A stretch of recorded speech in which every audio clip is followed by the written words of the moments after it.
क्या आप जानते हैं कि डॉक्टर अंबेडकर सिर्फ संविधान निर्माता ही नहीं बल्कि एक विजनरी अर्थशास्त्री और इतिहासकार भी थे।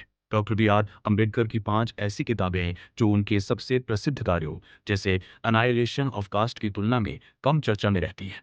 पहली है caste in India, their mechanism, genesis and development. ये उनकी पहली बड़ी रचना मानी जाती है। 1916 में कोलंबिया विश्वविद्यालय में एक पेपर के रूप में इसे पढ़ा गया था। इसमें उन्होंने जाति व्यवस्था के वैज्ञानिक और सामाजिक ढांचे पर पहली बार विस्तार से बात की थी।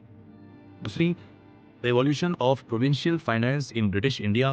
बहुत कम लोग जानते हैं कि बाबा साहेब एक महान अर्थशास्त्री भी थे। ये किताब उनके पीएचडी शोध पर आधारित है। भारत में वित्त व्यवस्था, फाइनेंस सिस्टम कैसे काम करती है, इस पर ये एक ऐतिहासिक दस्तावेज है। तीसरी, जो मेरे हिसाब से सभी को पढ़नी चाहिए, untouchables, who are they and why they became untouchables. इसमें उन्होंने अछूत प्रथा की उत्पत्ति के ऐतिहासिक और मनोवैज्ञानिक कारणों की गहराई से जांच की है। ये किताब इतिहास के उन पन्नों को खोलती है जिन्हें अक्सर स्कूल की किताबों में जगह नहीं मिलती।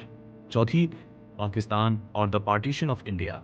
यह किताब भारत के विभाजन से पहले लिखी गई थी। इसमें उन्होंने देश के बंटवारे, सांप्रदायिकता और राष्ट्रवाद पर जो बेबाक विश्लेषण किया है वह आज भी बहुत प्रासंगिक और चौंकाने वाला है। और सबसे आखिरी, थॉट्स ऑन लिंग्विस्टिक स्टेट्स। भाषा के आधार पर राज्यों के गठन को लेकर उनके क्या विचार थे, ये इस किताब में मिलता है। उन्होंने चेतावनी दी थी कि भाषा के आधार पर राज्यों का निर्माण देश की एकता के लिए कैसे वरदान या अभिशाप बन सकता है। इनमें से कौन सी किताब पढ़ना चाहेंगे, कमेंट करें।